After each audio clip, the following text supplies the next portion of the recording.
If you're on the YouTube side, please do subscribe, turn on the bell notifications here to blockchain, tech, and finance news. I try and do this every day, read the news week to week, and congratulations for anyone holding Bitcoin. So Bitcoin is now above $60,000. Congratulations. For any of you who've been chilling with Bitcoin all this whole time. All right. Let's go right into the first article here. Coming up, we got Chinese blockchain project BSN expands to Turkey and Uzbekistan.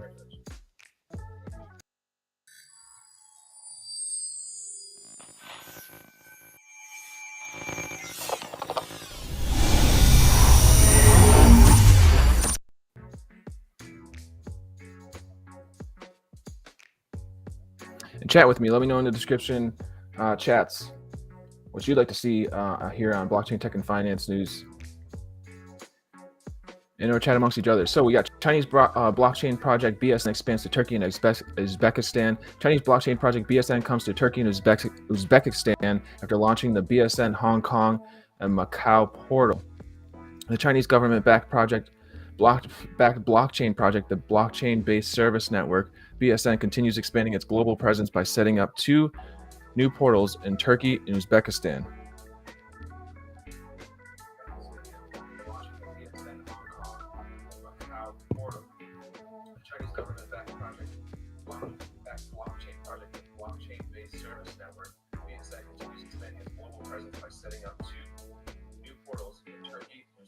Okay, I just wanted to make sure my audio wasn't clipping out there. So Red Date Technology, the architect behind the BSN project, has signed an agreement with Turkey consultancy firm Turkish Chinese Business Matching Center to launch 2 international BSN portals in Turkey and Uzbekistan in late December 2021. Established in 2006, TUSEM began a major economic cooperation hub between Turkey and China. The company will be exclusive operator of the 2 new BSN portals, offering blockchain as a service BASS in Turkey and Uzbekistan. The new portals will allow blockchain developers in Turkey and Uzbekistan to develop BASS applications using the global BSN portal, housing major blockchains like the Ethereum network, Algorand, Polkadot, Tezos, Consensus, Quorum, Corda, and others. The initiative aims to solve major challenges associated with developing blockchain applications, enable blockchain interoperability, and cut development costs. Turkey has long played a role as a bridge between Asia and Europe, and so it's fitting that the first BSN portal outside of Asia will be launched there. Red Date Technology CEO Yifan, he said. Mehmet Akferat, president of TUSEM and head of BSN Turkey, said that the BSN's Turkish portal will contribute to social development and financial inclusion. According to both both Turkey and Uzbekistan are highly engaged in blockchain development. He told Cointelegraph that BSN doesn't choose the locations for its international portals. As long as we have good local partners in some regions, we don't really mind where they are, the exec said, adding that that BSN is also talking to potential partners from the United States, Europe, and Australia. The CEO also noted that BSN does not operate its international portals. They are all built and operated by our local partners. They own the portals, which leverage BSN net infrastructure to build the most powerful BAS site with little cost, he said. BSN recently launched a Hong Kong and another location portal on September 1st, contributing to the development of more 30 new blockchain projects. BSN also plans to set up an international BSN portal in South Korea in November. In January 2021, BSN announced plans to build a universal digital payment network for central bank currencies, CBDCs, following even earlier intentions to support stablecoins for various services on the BSN ecosystem. However, according to I'm not sure who that is, the BSN is no longer involved in any CBDC-related projects and has also abandoned its stablecoin plans. BSN no longer will integrate stablecoins. We moved that plan to another entirely new project which had no association with BSN. For BSN, we are focusing on expanding footprints in different countries, he told Cointelegraph. So the Chinese blockchain project BSN expands to Turkey and Uzbekistan. Hey, if you're on the chat, please do chat. Let me know your thoughts on these type of news articles. I'm gonna spin up the next news article here.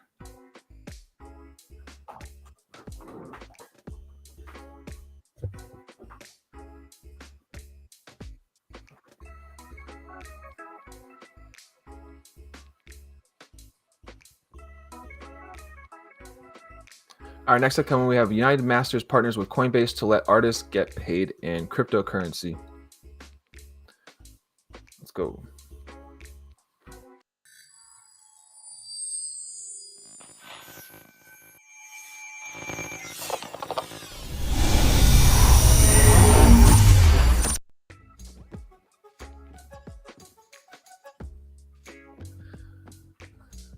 United Masters partners with Coinbase to let artists get paid in cryptocurrency. United Masters has struck a new partnership with cryptocurrency platform Coinbase to give indie artists the ability to get paid in crypto through Coinbase's new payroll product. The announcement today, October 12th, follows United Masters news from August about other new finance tools for indie artists, on one of which launched in partnership with BeatBread enables a distributor to offer qualifying artists advances ranging from $1,000 to $1 million. United Masters also inked a finance-related partnership with PaperChain, which uses algorithms to predict an artist's royalty earnings based on their latest streaming data.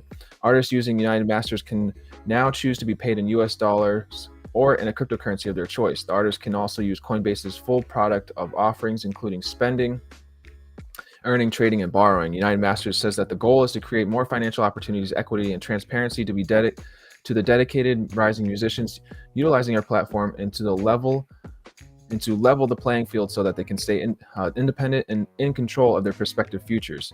Speaking to CNBC, United Masters founder and CEO Steve Stout explained the decision to start offering payouts in crypto, stating that payout optionality has been a big thing in this creator economy, and now artists are asking to be paid in crypto. CNBC also reports that United Masters now has 1.2 million artists on its platform, that over 1 billion streams are being generated by these artists per month, and that 59% of artists on the platform are under 25. In March, United Masters announced the raise of $50 million funding round led by Apple, and with additional financing from Alphabet and Andreessen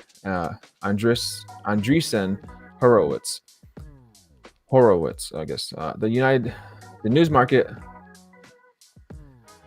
The news marked another significant financial milestone for New York headquartered United Masters, following the company's $70 million funding round led by Google/Alphabet in 2017. Meanwhile, Coinbase also revealed in a blog post today that it plans to launch its own NFT platform, Coinbase NFT. As the financial sector continues to evolve and innovate, we're committed to putting our artists in the best position to benefit from these changes. Steve Tout, United Masters. United Masters founder and CEO Steve Tout said, "Working with Coinbase to give independent artists the ability to be paid in crypto is a natural next step for us, using technology to ensure the economics of the music business favor with the creators behind it. As the financial sector continues to evolve and innovate, we're committed to putting our artists in the best position to benefit from these changes. We want to make it easy for every company to pay employees in crypto. This is the future of payroll."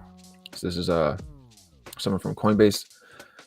The chief product officer of Coinbase added, "Coinbase's mission is to increase economic freedom in the world, and we applaud United Masters' efforts to leveling the playing field for their community of musical artists. We want to make it easy for every company to pay employees in crypto. This is the future of payroll." United Masters, which has worked with the likes of NLE, Choppa, Lil Tecca, Toby, these different artists here, and many others, launched a new subscription tier in July last year called Select that allows acts to keep 100% of their royalties from digital services. In August 2020, the TikTok inked a deal with United Masters for a full integration between both services directly through the TikTok app. So that's some big things from United Masters there, most definitely, especially partnering with Coinbase.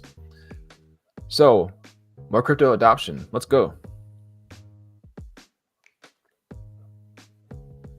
And adopt this. Please do subscribe, turn on the bell notifications here to blockchain, tech, and finance news. I'm going to spin up the next article here. And again, congratulations to anyone on the BTC roller coaster. So this next article is going to be from MIT News, at the crossroads of language technology and empathy. Let's go.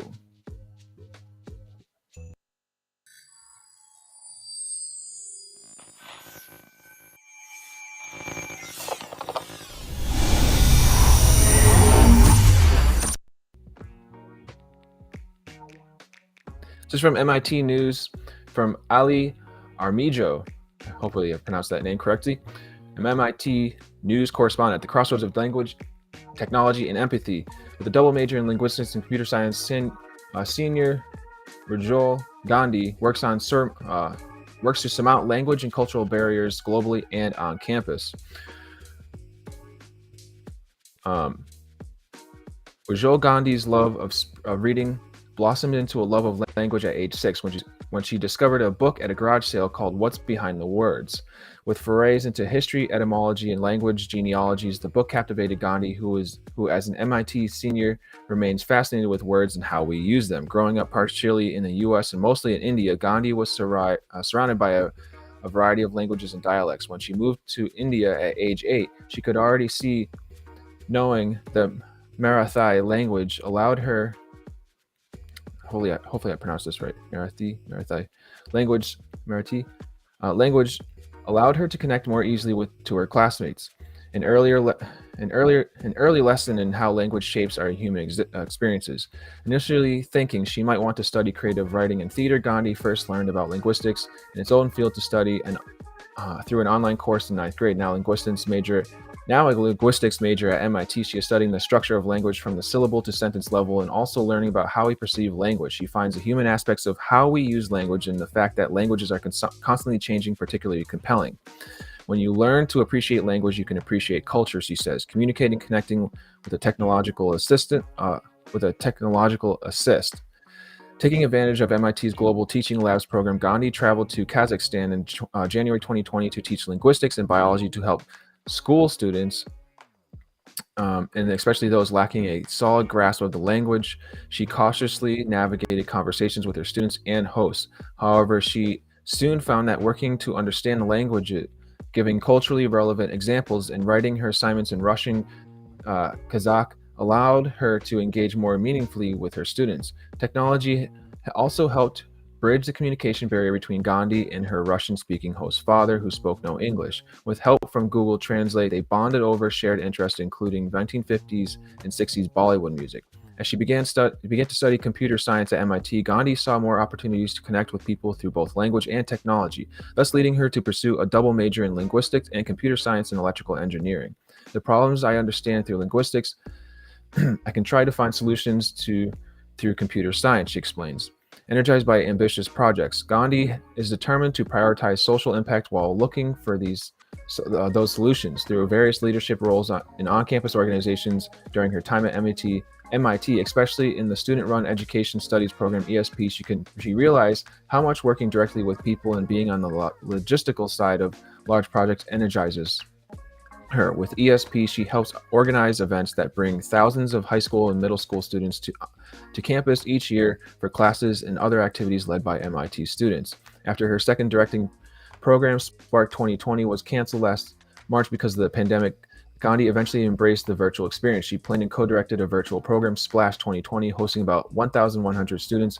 Interacting with the ESP community convinced me that an organization can function efficiently with a strong commitment to its values, she says. The pandemic also heightened Gandhi's appreciation for the MIT community, as many people reached out to her offering a place to stay when campus shut down. She says she sees MIT as home, a place where she not only feels cared for, but also relishes the opportunity to care for others. Now she's bridging cultural barriers on campus through performing art. Dance is another one Gandhi loves. So let's go on to, let's talk about the technology part. Technology, well, I guess, we'll read this. When she couldn't find a group to practice Indian classical dance with, Gandhi took matters into her own hands. In 2019, she and a couple of friends founded Nritya, a student organization at MIT. The group hopes to have its first in-person performance this fall. Dance is like its own language, she observes. So that's what I want to read there. Dance is like its own language. Technology born out of empathy. In her academic work, Gandhi relishes researching linguistics problems from a theoretical perspective and then applying that knowledge through hands-on experiences. The good thing about MIT is it lets you go out of your comfort zone, she says. For example, in IAP 2019, she worked on a geographical dialect survey of her native language with Deccan College, a center of linguistics in their hometown. And through the Undergraduate Research Opportunities Program, UROP, she's currently working on a research project focused on phonetics and phonology, focusing her attention on how language contact or interactions influence the sounds that speakers use. The following winter, she also worked with a nonprofit connecting refugees with interpreters through a smartphone app. She notes that translating systems have advanced quickly in terms of allowing people to communicate more effectively, but she also recognizes that there is great potential to improve them to benefit and reach even more people. How are people going to advocate for themselves and make use of public infrastructure if they can't interface with it, she asks. Mulling over the ideas, Gandhi says it would be interesting to explore how sign language might be more effectively be interpreted through a smartphone translating app, and she sees a need for further improving regional translations to better connect with this culture and context of the areas of language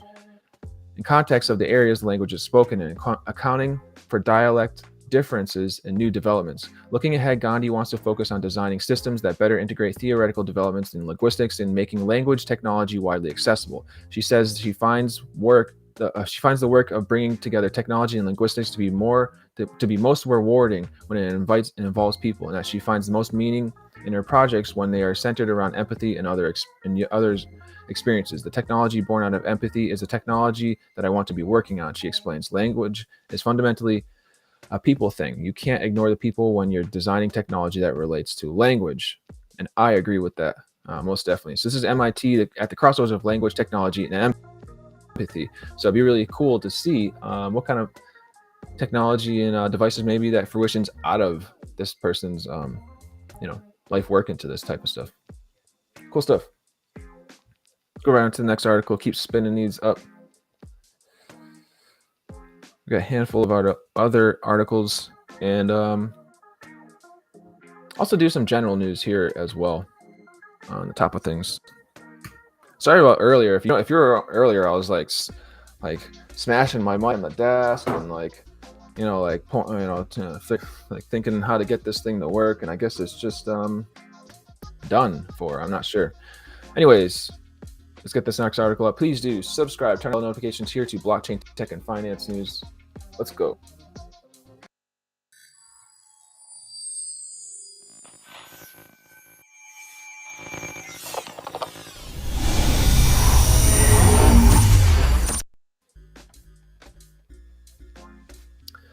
This is from CNBC. In the tech sector, chip machine maker ASML will grow into a $500 billion business next year, tech investors predict. So this is from Sam Sheed. The key points in this is ASML provides chip makers with essential hardware, software, and services to mass produce patterns on silicon using a method called lithography. It is the only company in the world offering extreme ultraviolet lithography machines that the likes of TSMC, I don't know what that is, need to make the smallest and most sophisticated chips. Each EUV machine, I guess this is some corporation or something, I'm not sure. Each EUV machine has over 100,000 parts and costs $150 million. They're shipped in 40 freight containers or 4 jumbo jets. Wow, that's huge.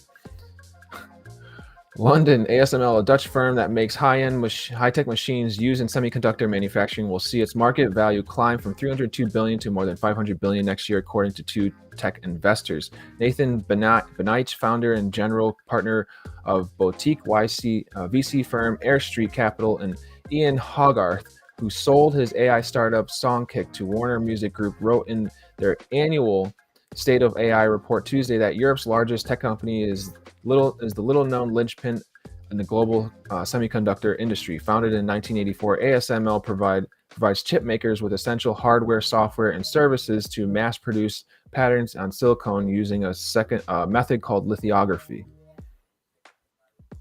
It is the only company in the world offering extreme ultraviolet lithography machines that the likes of TSMC need to make the smallest and most sophisticated chips. Closing the gap. Several chip companies have seen their stock prices soar after the coronavirus pandemic led to a global chip shortage, but ASML's share price still has some room to grow, Hogarth told CNBC. He said ASML's market cap isn't on the same scale as the likes of Nvidia or TSMC because it's in Europe, where the market values high-tech firms slightly lower, and because its technology is more behind the scenes. Nvidia is currently valued at $521 billion, while TSMC is valued at $533 billion. So TSMC must make, I don't know, GPUs, graphic cards, chips, and stuff. As people look for alpha, I've heard of Nvidia though. As people look for alpha when investing in this trend of semiconductors being more and more critical to global supply chains, this ASML feels like it's an obvious candidate, Hogarth said. ASML's growth will be fueled by certain nations' desires to onshore chip making and reduce their reliance on other countries. The vast majority of the world's chips are currently made in Asia. If China is going to build the equivalent of what TSMC has today of some of the leading American semiconductor companies, they're going to need to buy a lot of these EUV machines, Hogarth said. So the more countries consider this technology part of their key sovereignty, the more machines get sold. Last month, ASML said it expects a sale boom over the next decade.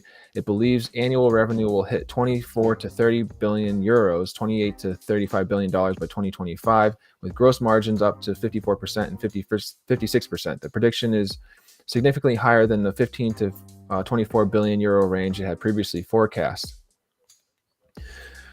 We see the significant growth opportunities between 2025, the company said, adding that it expects to achieve an annual revenue growth rate of around 1% between 2020 and 2030. ASML said global megatrends in the electronic industry, coupled with a highly profitable and fiercely innovative ecosystem, are expected to continue to fuel growth across the semiconductor market. It added that growth in semiconductor markets and increasing lithography intensity are driving demands for its product and services. Over the last 12 months, ASML's share price on Amsterdam Stock Exchange has gone from 328 euros to 646 euros last Friday, peaking around 753 euros on September 23rd. Not everyone is quite so bullish. In a note to investors on September 28th, analysts in New Street Research argued semicap expectations are lofty, and that ASML has limited upside in 2022 as it remains supply constraint in EUV. The firm has a positive 5-year outlook on ASML, but it has tactically downgraded the stock to a neutral for now. Elsewhere, UBS has also a neutral rating on ASML's stock. In a note to investors on September 29th, analysts in the investment bank said, we remain highly convinced on ASML's growth potential in the midterm, but we struggle to see compelling upside to the shares on a 12-month view. So maybe this is a long-term thing, hold it and forget it. Like a 5-year thing. Hogarth said, not financial advice, do your own research, most definitely. Hogarth said he thinks the analysts are ignoring the geopolitical dimension and not acknowledging how much money nations are spending on building up their sovereignty when it comes to semiconductors. Last year, Beneich and Hogarth predicted that Nvidia's acquisition of British chip designer ARM would be blocked by regulators. Shortly after they made their prediction, regulators around the world announced a series of probes into the deal, which is still ongoing. This year, they're also predicting that there will be a wave of consolidation in the AI semiconductor industry, with at least one of Graphcore, Cerebras, Samba Nova, Grok, and Mythic being acquired by a large technology company or major semiconductor incumbent. They also believe Alphabet's DeepMind artificial intelligence lab will have a major research breakthrough in physical sciences. So, this person also has personal holdings of ASML shares that says, so if you're interested in that, maybe check out ASML. Do your own research, most definitely. Chip machine maker ASML will grow into a $500 billion business next year, tech investors predict.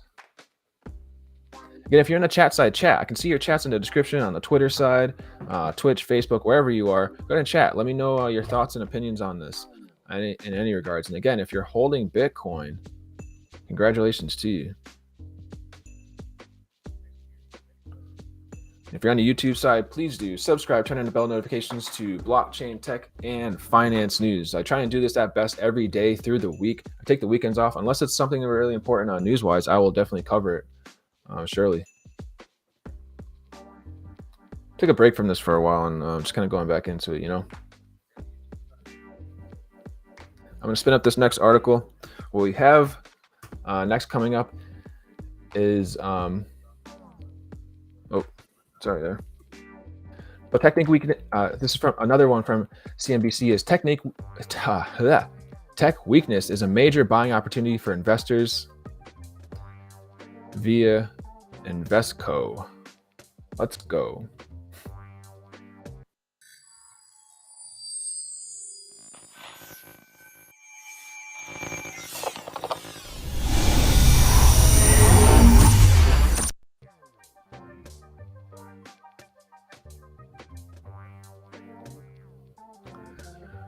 So technique, sorry, I don't know why I'm having a tongue twister on that. This is from Trading Nation, from Stephanie Landsman, writer for CNBC. It's Trading Nation. Tech weakness is a major buying opportunity for investors. Investco. We can watch this. Why don't we watch this? Watch this. Let's go.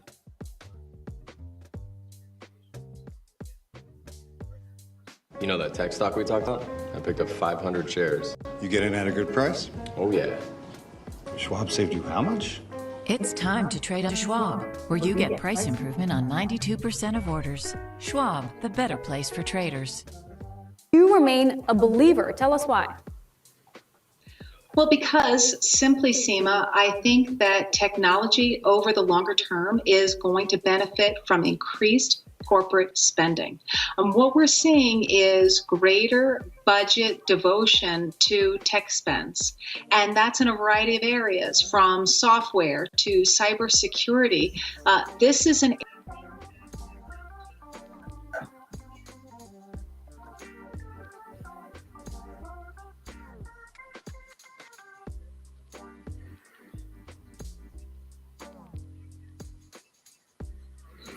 Well,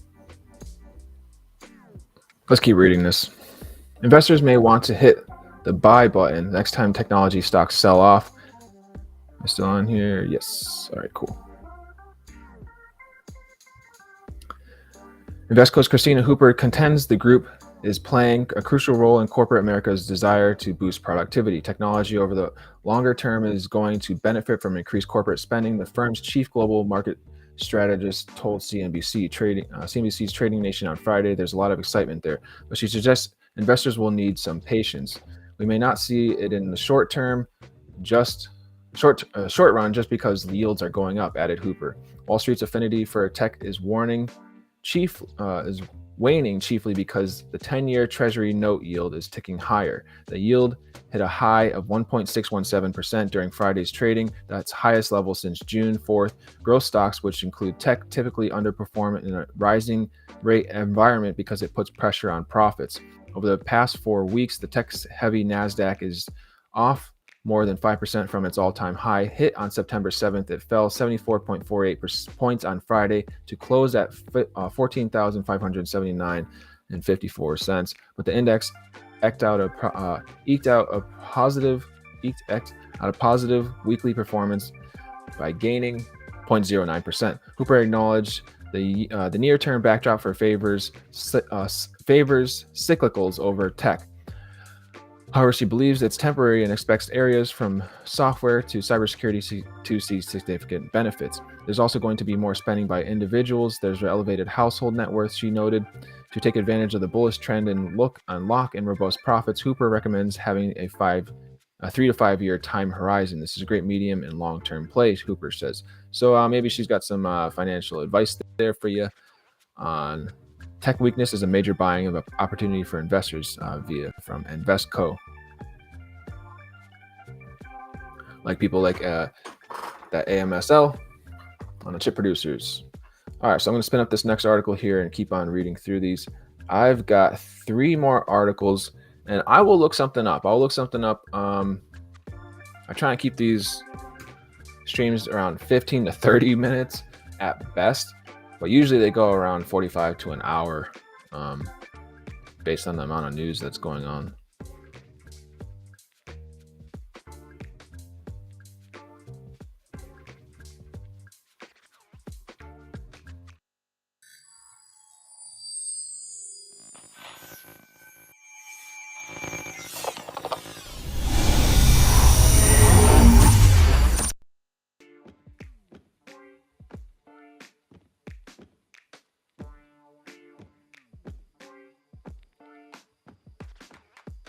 Now is the best time to ask for a raise or switch jobs. This is from Yahoo Finance, and that's for Fair Market from Markets Reporter.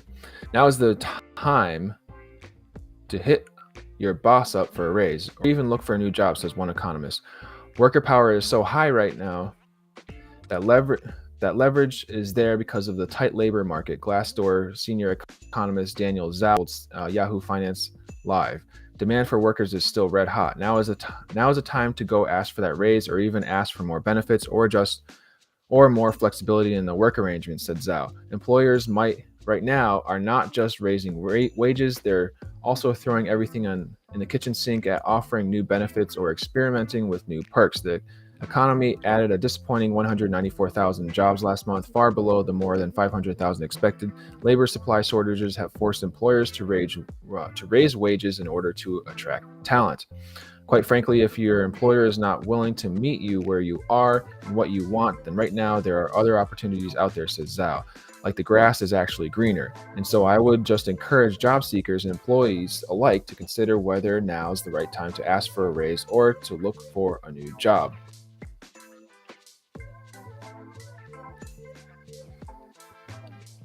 Unemployment ticked lower to 4.8% in September. However, that drop came alongside an unexpected drop in the labor force participation. Zhao says some of the lower participation trends may be structural, such as aging of the population and more workers retiring. The other reason has to do with COVID-specific challenges. Many women have to leave the workforce and had to stay out of it because they're taking care of their kids or taking care of elderly family members, said Zhao. That's a challenge that we saw in September in particular, where women's labor force participation dropped as school reopenings were disrupted. Zhao expects to see some of those factors ease as the threat of COVID and its variants subside. This is something we've been saying for the last year and a half. We need to get the pandemic under control in order to make sure that we have a full labor market recovery, he added. That's a little bit, I thought it was going to be a little more in depth, but no, I'm not going to watch that. Yeah, you can watch this. I have all these articles on the recap, most definitely. So, yeah, now is the best time to ask for a raise or switch jobs based on a report like that. But yeah, I have all these article recap links in the description box below on Twitch and Twitter. Twitch and YouTube. I'm live streaming this now on Twitter as well. So I'm going to spin up this next article. I've got two more articles. Last one's a little interesting. A little bit. Kind of it. This next one though is legal weed in New Jersey will blaze a trail for surrounding states, and the New Frontier data says. It's from Yahoo Finance as well. Let's go right on into it.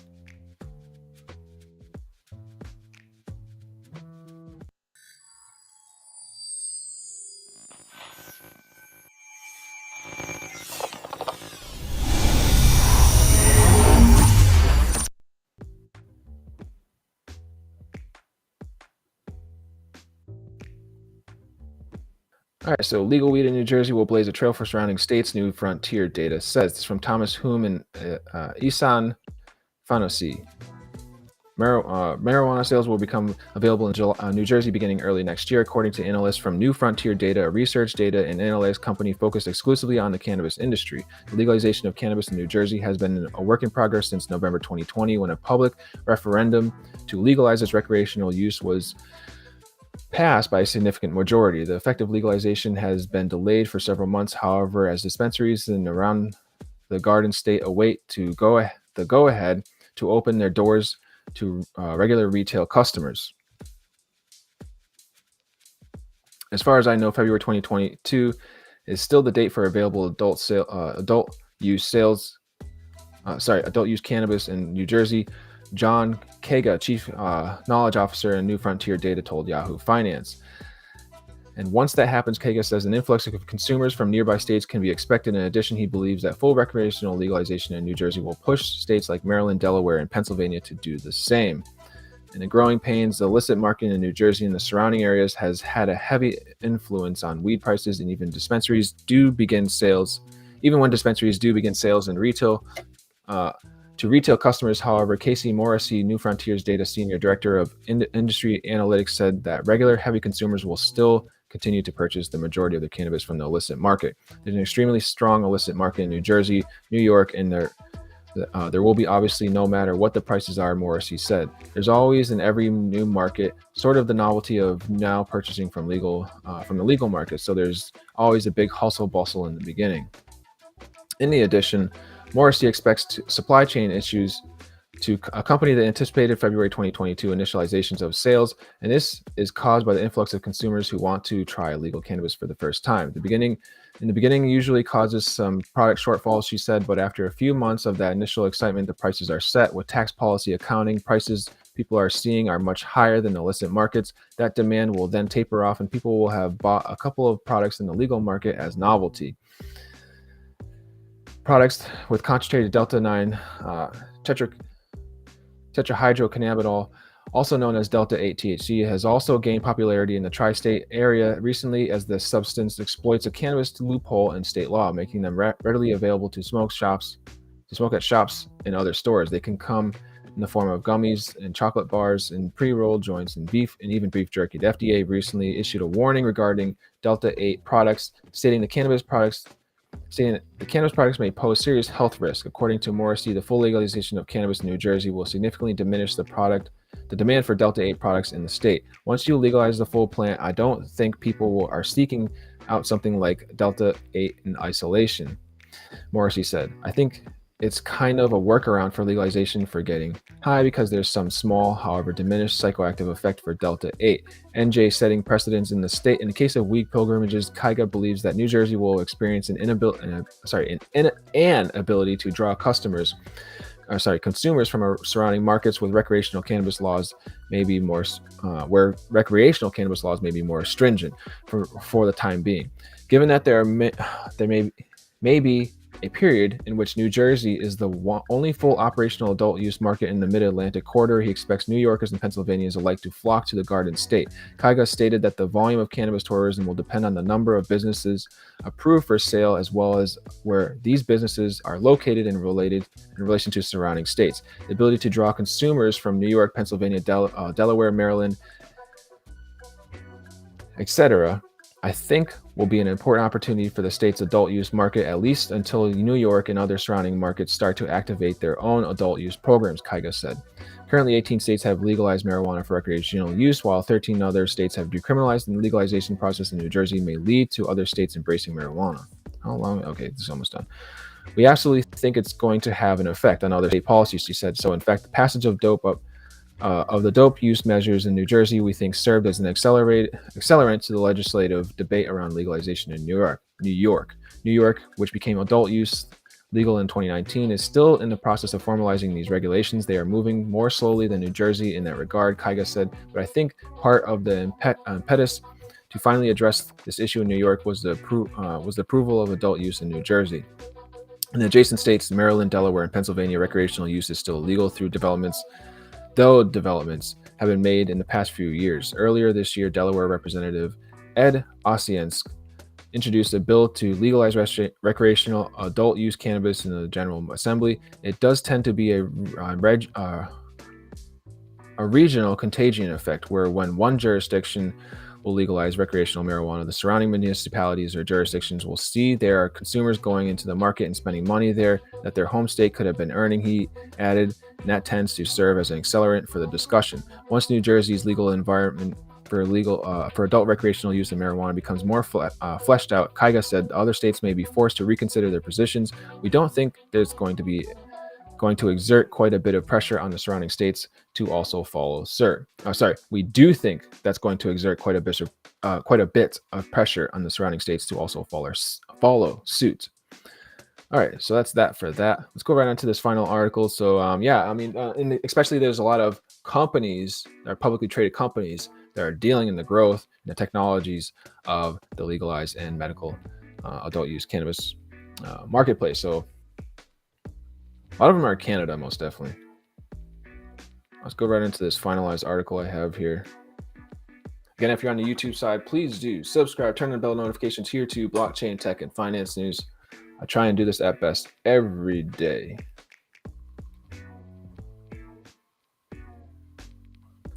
You know what we'll do is I'm just gonna look briefly to see what's trending on the news. So let's see. This was yesterday's articles I was looking up. So on this finalized article, Joe Rogan forces Dr. Sanjay Gupta to admit CNN shouldn't have called his COVID treatment horse dewormer. So again, this is kind of like general news, right? But let's read about it.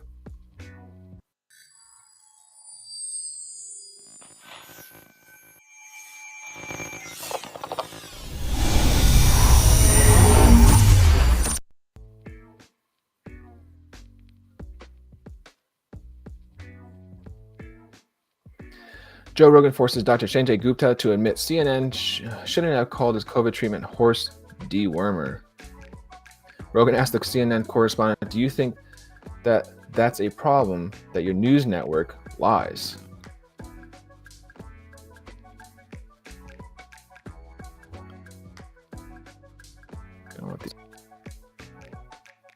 So CNN's chief medical correspondent, Dr. Sanjay Gupta, admitted to podcast host Joe Rogan Wednesday that it was improper for the network to claim Rogan took horse dewormer as a COVID treatment. On Wednesday's installment of the Joe Rogan Experience, Joe Rogan grilled the doctor on why someone like him, who already had COVID and has antibodies, should get vaccinated.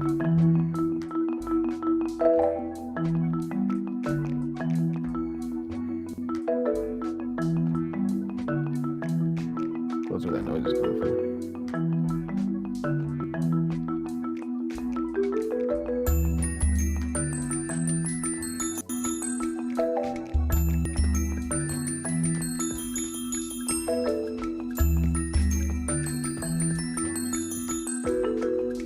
We still do not know and will not know who purchases any paintings. All right, I want to get that to stop working.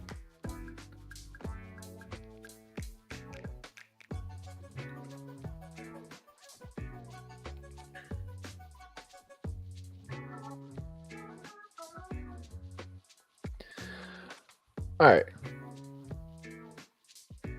Continuing this on, thank you, Rogan responded. You're probably the only one at CNN who's glad. The rest of them are all lying about me taking horse medication. So that bothered you, Gupta said, grinning. It should bother you too, Rogan shot back. They're lying at your network about people taking human drugs versus drugs for veterinary. Calling it a horse dewormer is not the most flattering thing. I get that, Gupta conceded. It's a lie, Rogan pushed back. It's a lie on a news network, and it's a lie that they're conscious of. It's not a mistake. They're unfavorably framing it as veterinary medicine. And so there's a point to this, and so definitely listening to this, because there is a point to this I found interesting. So Gupta pointed to the snarky statement released by the FDA saying that you are not a horse, you are not a cow, in order to encourage people to not take ivermectin, but Rogan remained persistent on calling out CNN's coverage of the drug that's been given out to billions and billions of people and resulted in a Nobel Prize. Why would they lie and say that it's horse dewormer? Rogan asked. I can afford people medicine, mother. It's ridiculous. It's just a lie. Don't you think that a lie like that is dangerous on a news network when you know that they are lying? Do you think that that's a problem that your news network lies? What did they say? Gupta asked. The podcast host first told Gupta that his ivermectin was prescribed to me by a doctor for severing the CNN correspondent to say the drug shouldn't be called horse dewormer. I think there's a typo there. Does it bother you that the network you work for outright lied about me taking horse dewormer? Rogan grilled Gupta. Well, Fox News, you got some typos up in your article. They shouldn't have said that, Gupta admitted. Why did they do that? Rogan asked. I don't know, Gupta responded. You didn't ask?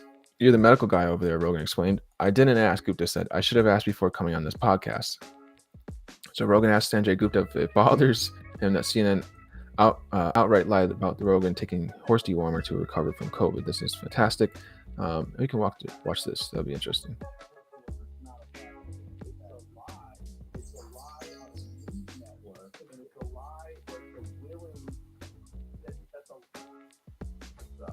not a mistake. Yeah, they're unfavorably framing it as veterinary medicine. Well, the FDA put this thing out. You saw that. Did you see that thing that the FDA put out? What did the FDA put out? It was a thing. And it's not, I admit it. It says you are not a horse, you are not a cow. Why would you say that when you talk about a drug that's been given out to billions and billions of people, a drug that was responsible for worrying and terms of admission Nobel Prize 2015? Yeah. A drug that's been shown to stop viral replication in vitro. You know that, right?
So I had my microphone muted there.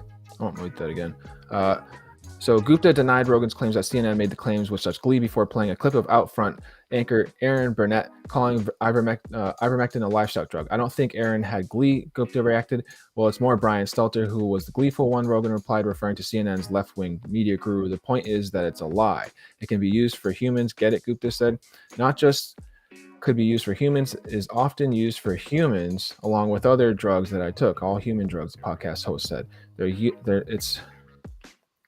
They're known as a human drug and they lied. It's defamatory. Yeah, they shouldn't have done that, Gupta reiterated. I don't know if it's defamatory. I bet it is drug and research. It's a lie. So I found that kind of article there interesting. Just in the general media news, right? I want to do this. Let's search some crypto news here. I know we got Bitcoin above 60,000. Let's see.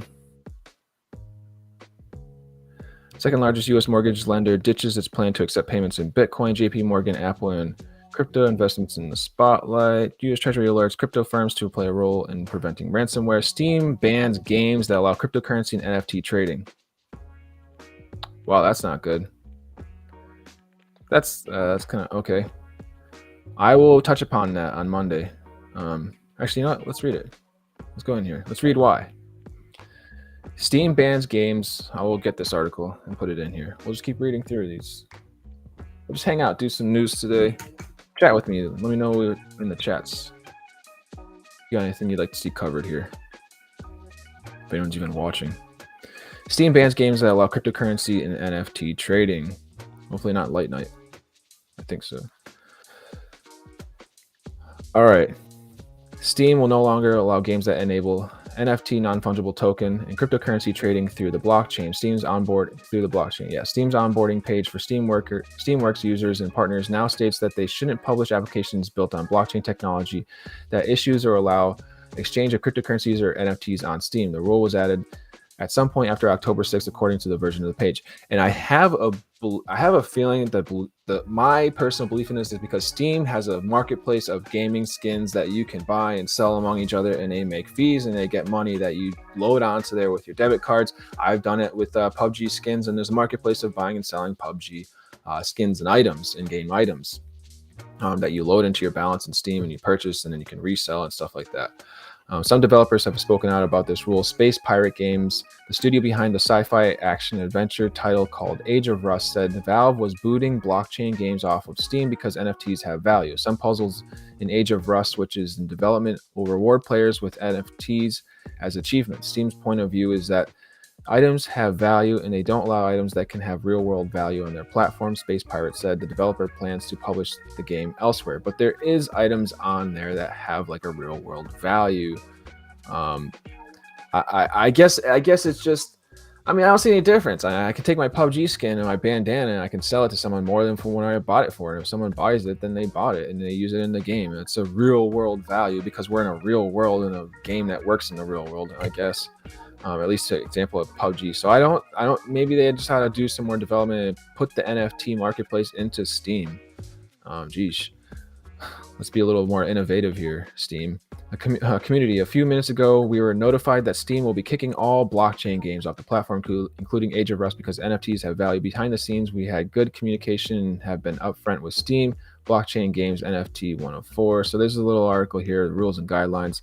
It's unclear how many games already on Steam will be affected. Searching for NFT and crypto turns up 14 and 64 results respectively. Not all those necessarily allow real world trading through, though. Crypto mining simulator, for instance, lets you pretend you're mining cryptocurrency, which sounds like a barrel of laughs. Engadget had contacted Steam for more details about this rule, including why it was brought in. NFT scams do exist, and unless you know what you're doing, it's not hard to get burned on crypto trading. That said, Valve does not allow people to exchange virtual goods for Steam wallet funds through the community market. Virtual goods for Steam wallet funds through the community market. So Space Pirates believe that Steam doesn't permit items, and the real world value doesn't entirely hold water. That's Valve does allow people to exchange virtual goods. Yeah, did I say? I thought I said it didn't. Virtual goods for Steam wallet funds. Yeah, exactly. That's what I was saying earlier. So yeah, their statement, real world value doesn't really hold value there. That's what I said earlier on, most definitely, and I agree with that. All right, let's see what else is going on. Anything else going on here? Throwing some last minute articles in here. Bitcoin top 60K. There we go. Mark Cuban recommends investing in Doge. Crypto could cause 2008 leverage level meltdown. Oh, meme flipping. Yeet coin. Yeah, yeet. No, just kidding. All right, crypto. Let's go look at this. I can't even spell today.